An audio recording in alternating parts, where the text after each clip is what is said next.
खुशवंत सिंह की एक औरत की तस्वीर उनकी दादी के बारे में एक मार्मिक कहानी है, जिसमें उन्होंने अपनी दादी के शारीरिक रूप, उनके शांत और पवित्र स्वभाव और उनके जीवन के अंतिम क्षणों का वर्णन किया है। कहानी में दादी को एक बूढ़ी, छोटी, मोटी और थोड़ी झुकी हुई महिला के रूप में दर्शाया गया है, जिनके चेहरे पर झुर्रियां हैं और जो हमेशा माला जपती रहती थीं। उनकी उपस्थिति, चांदी जैसे सफेद बाल और प्रार्थना में हिलते होंठ उन्हें एक सुंदर, शांत व्यक्तित्व देते हैं। आइए सुनते हैं एक औरत की तस्वीर, खुशवंत सिंह की कहानी। मेरी दादी माँ और सब दादियों की तरह बूढ़ी थीं। मैं 20 साल से उनकी ऐसी ही झुर्रियोंदार बूढ़ी काया देख रहा था। लोग कहते थे कि वह कभी युवती और सुंदर थी और उनका पति भी था, पर इस पर विश्वास करना कठिन था। मेरे दादा का चित्र बाहर के बड़े कमरे में दीवार पर लगा था। वे ढीले से कपड़े पहने थे और सिर पर बड़ी पगड़ी थी। लंबी सफेद दाढ़ी सीने पर नीचे तक फैली थी और वे कम से कम 100 वर्ष के लगते थे। वे ऐसे नहीं लगते थे जिनके एक पत्नी और कई बच्चे भी थे। ऐसे लगते थे जिनके ढेर सारे एक औरत पोते पोतियां ही हो सकते थे। और दादी के बारे में तो यह विचार कि वह कभी सुंदर और जवान भी रही होंगी, एकदम गलत लगता था। वह की तस्वीर अक्सर हमें बताती थी कि बचपन में वह क्या खेला करती थी। उनके ये विचार हमें बहुत बेहुदा और भौंडे लगते थे और हम ये बातें उनकी सुनाई देवी देवताओं और मसीहों की कहानियों की तरह सुनकर भूल जाते थे। उनका कद हमेशा छोटा, शरीर मोटा और कमर झुकी झुकी रहती थी। उनके चेहरे पर एक दूसरे को काटती बहुत सी झुर्रियां थी जो हर जगह से निकलकर हर किसी जगह तक दौड़ती नजर आती थीं। हमारा मानना था कि वह हमेशा ऐसी ही थीं। वह बूढ़ी थीं, बहुत ज्यादा बूढ़ी, इतनी ज्यादा कि और बूढ़ी हो ही नहीं सकती थी और पिछले 20 साल से ऐसी ही बनी रही थीं। वह सुंदर तो हो ही नहीं सकती थी, अच्छी जरूर लगती रही होंगी। वह झक सफेद कपड़े पहने घर भर में उचक उचक कर घूमती रहती थीं, एक हाथ कमर पर रखे कि संतुलन बना रहे और दूसरे में सुमिरनी जिसे वह हमेशा जपती रहती थीं। उनके चांदी की तरह चमकते बाल पीले टेढ़े मेरे चेहरे पर बेतरतीब फैले होते और होठों से भजन बुदबुदाती रहती थीं। हाँ, वह बहुत अच्छी लगती थीं। वह पहाड़ों पर सर्दी के दृश्य की तरह थीं, चारों तरफ सफेद बर्फ से ढांकी, जो शांति और संतोष की भावना जगाती है। दादी माँ और मैं बहुत अच्छे मित्र थे। मेरे माता पिता जब शहर रहने गए तो मुझे उनके पास छोड़ गए थे और हम हमेशा साथ रहते थे। वह सवेरे मुझे जगाती और स्कूल के लिए तैयार करती। मुझे नहलाते धुलाते और कपड़े पहनाते समय वह मीठी आवाज में प्रार्थना इस तरह गुनगुनाती रहती जिससे वह मुझे भी याद हो जाए। मुझे उनकी आवाज अच्छी लगती थी, इसलिए मैं सुनता तो रहता, लेकिन मैंने याद करने की जहमत नहीं मोल ली।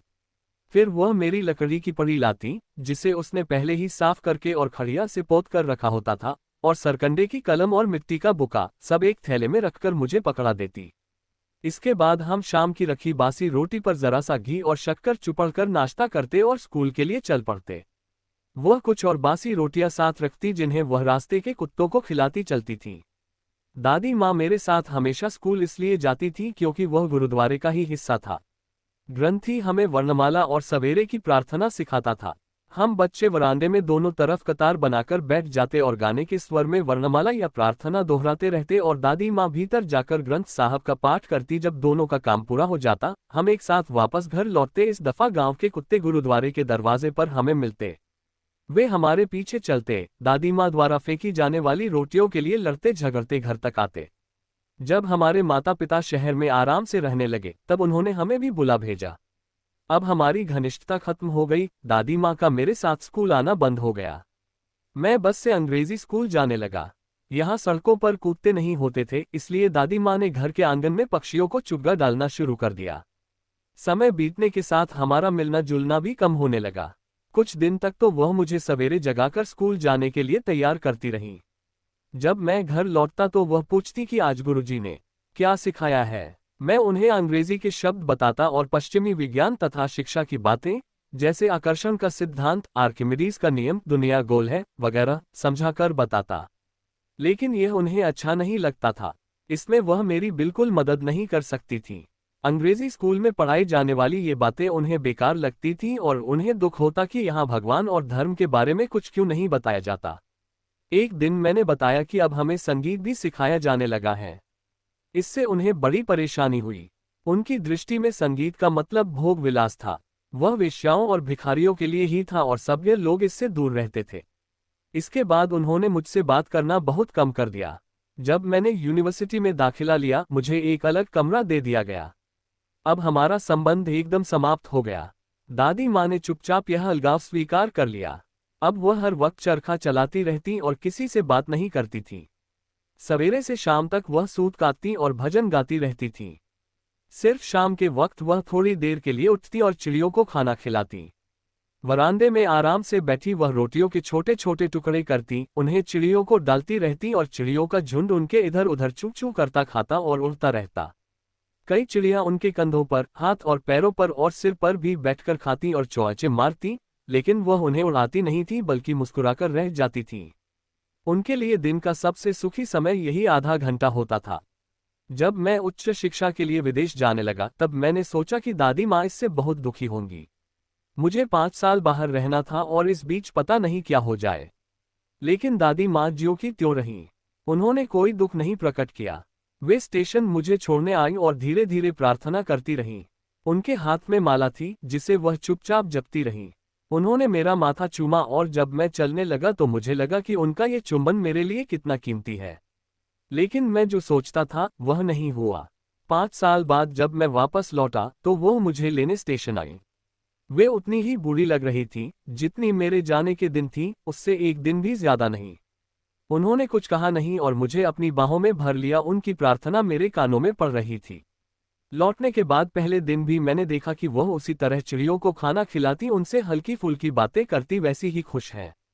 शाम को उनमें एक परिवर्तन दिखाई दिया। आज उन्होंने प्रार्थना नहीं की। अपने पड़ोस की औरतों को इकट्ठा किया, एक ढोलक ली और उसे बजा बजाकर जोर जोर से गाना शुरू किया। कई घंटे वह इस पुरानी ढोलक पर गाती बजाती योद्धाओं की घर वापसी के गीत गाती रहीं। हमें उन्हें समझाकर रोकना पड़ा कि इससे उनका तनाव बढ़ेगा। मैंने पहली बार देखा कि उन्होंने हमेशा की तरह प्रार्थना नहीं की। दूसरे दिन सवेरे उन्हें बुखार चढ़ आया। डॉक्टर बुलाया गया तो उसने देखकर कहा कि कोई खास बात नहीं है, बुखार उतर जाएगा। लेकिन दादी माँ ने कुछ और ही कहा। कहने लगी कि अब उनका अंत निकट है। उन्होंने कहा कि कई घंटे से प्रार्थना नहीं की है, इसलिए अब वह किसी से बात नहीं करेगी बल्कि सारा समय प्रार्थना में ही बिताएंगी। हमने इसका विरोध किया, लेकिन हमारी बातों को नजरअंदाज करके वह शांतिपूर्वक खाट पर लेटी चुपचाप सुमिरन फेरती प्रार्थना करती रहीं।